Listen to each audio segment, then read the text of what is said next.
नमस्कार दोस्तों, स्वागत है आप सभी का आपके अपने चैनल टेक्निकल ऐप गुरु में। मैं हूं राजेंद्र मिश्रा और आप देख रहे हैं टेक्निकल ऐप गुरु।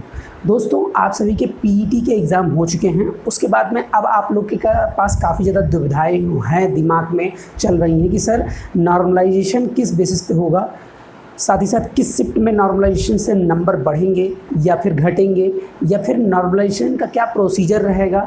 इन सारी चीज़ों को लेकर आप लोगों के पास काफ़ी ज़्यादा क्वेरीज थी, जिसको आप लोगों ने अन्य वीडियो में जो कि मैंने प्रीवियस प्रोवाइड की थी उसमें आप लोगों ने जाहिर किया है।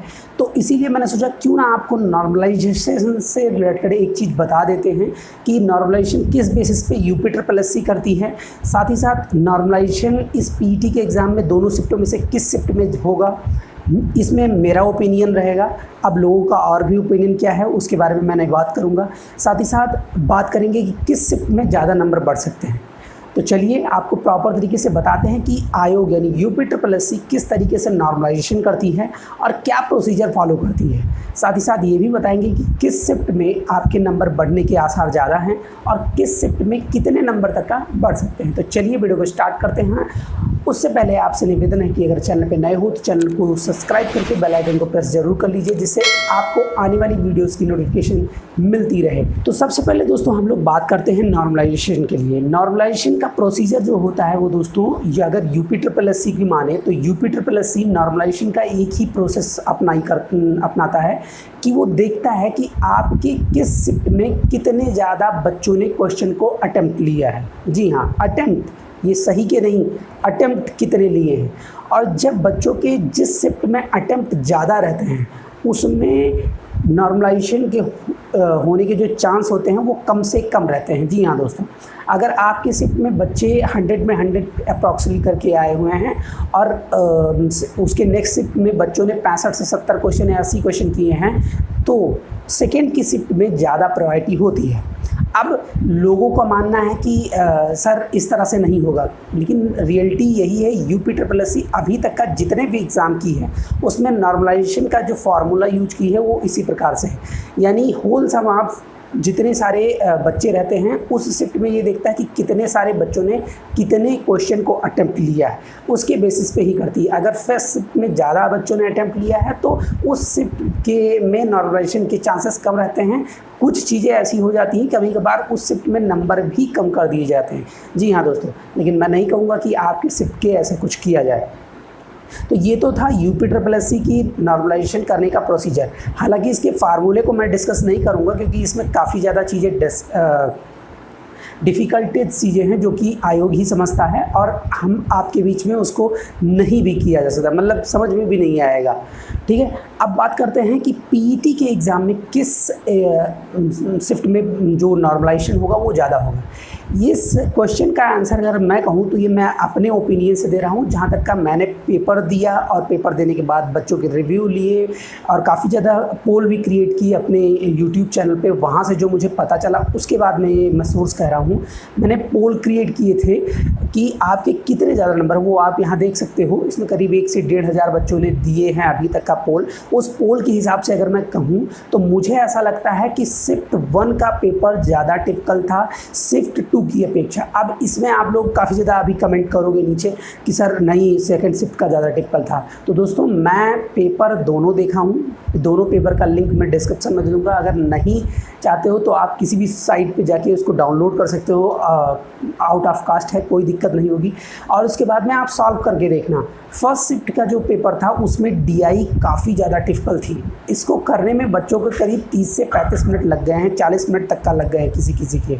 तो और फिर जब वही आप सेकेंड शिफ्ट के DI को देखते हो तो आप मुश्किल से 20 मिनट में उसको कर ही डालोगे। और मुझे जहाँ तक का लगता है कि नॉर्मलाइजेशन का जो प्रोसीजर होगा वो फर्स्ट शिफ्ट में ज़्यादा बेहतरीन तरीके से काम करेगा।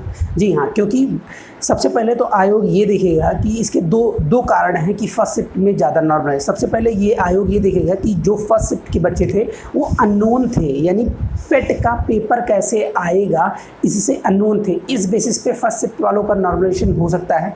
दूसरा, प्रायोरिटी ये है कि जो नॉर्मलाइजेशन के स्टैंडर्ड का पेपर बना था उस स्टैंडर्ड के बारे में भी बच्चे नहीं जान रहे थे। उस स्टैंडर्ड के लेवलिटी को देखते हुए भी नॉर्मलाइजेशन होगा। साथ ही साथ पेपर का स्टैंडर्ड जो था उसके हिसाब से, जो कि मैंने अनुभव किया, मैं खुद दे रहा था, उस बेसिस पे मैं बता रहा हूँ कि उसमें ऐसा कुछ होगा। अब आप कहोगे सेकेंड शिफ्ट वाले कौन सा जान गए थे? सेकेंड शिफ्ट वाले जान नहीं गए थे दोस्तों, वो लोग उसके बारे में उसके अपने दोस्तों से कम से कम 3 घंटे का टाइम था, 3 घंटों में कहीं ना कहीं ये स्टैंडर्ड बता दिया जाता है कि भाई साहब इस लेवल का आपका पेपर था, इस लेवल के आपसे क्वेश्चन पूछे जाएंगे, इस तरह से। अच्छा, कंटिन्यूसली अगर मैं बात करूं कि सेकंड शिफ्ट के पेपर है तो वो काफ़ी इजी था, मुझे तो काफ़ी इजी लगा। अगर आप उसमें जीएस और अगर करंट के क्वेश्चन आप उठा के करना चाहो तो मुश्किल से 45 से 40 मिनट के अंदर आप सारे क्वेश्चन को कर सकते हो, उसमें कोई दो राय नहीं है। अब इस पर कोई आप किंतु परंतु मत लगाइएगा सर मेरा बहुत ज़्यादा टिपिकल था। आपका पेपर मैंने देखा, मैंने बहुत डिटेल स्टडी करके उसके बाद में ये वीडियो बना रहा हूँ, क्योंकि मुझे लोगों को सही जानकारी देनी है और उनको सही चीज़ जब तक पता नहीं चलेंगी तब तक कोई फ़ायदा नहीं है। तो मैंने जहाँ तक का अनुभव लिया, सेकेंड शिफ्ट का पेपर फर्स्ट शिफ्ट की अपेक्षा ईजी था। जी हाँ, अब आपको कैसा लगता है वो आप कमेंट बॉक्स में मेंशन आउट कर सकते हो, ठीक है। इसमें नॉर्मलाइजेशन के लिए बढ़ाया जाएगा। अब बात करते हैं कि कितने नंबर तक का नॉर्मलाइजेशन के लिए बढ़ाया जा सकता है।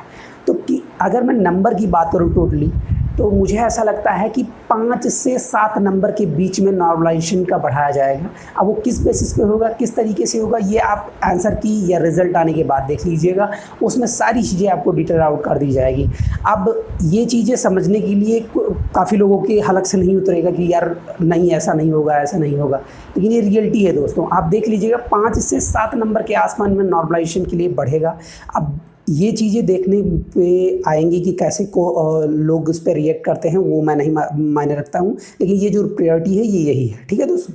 अब बात करते हैं कि कट ऑफ कितनी जा सकती है। तो इसमें काफ़ी ज़्यादा बच्चों की क्वेरीज आ रही थी, सर गर्ल्स के लिए क्या रहेगा, मेंस के लिए क्या रहेगा। तो मैं आप दोनों को कंपेयर में, मैं काफ़ी ज़्यादा बच्चों को मैंने बताया भी कि इस तरह से रहेगा, दोनों का सेम ही रहेगा, लेकिन उन्होंने मानने के तो यार लगातार कमेंट आ रहे हैं। तो मैं अगर बताऊं गर्ल्स और बॉयज़ दोनों के लिए, अगर जर्नल हो आप, तो आपके अगर 55 से 60 नंबर बन रहे हैं दोस्तों, तो आप अपने आप को सेफ जोन में मानते हुए प्रिपरेशन को स्टार्ट कर दो। कोई दिक्कत नहीं है, कोई भी डाउट नहीं होनी चाहिए इसके लिए, ठीक है। और अगर आप ओबीसी के लिए हो तो 50 से 55 नंबर के बीच में हो तो एकदम कन्फर्म है। और फिर अगर मैं बात करूं एससी और एसटी के लिए, तो आप 45 से 50 के आसपास में मान के चलो कि आपका कट ऑफ जाएगा।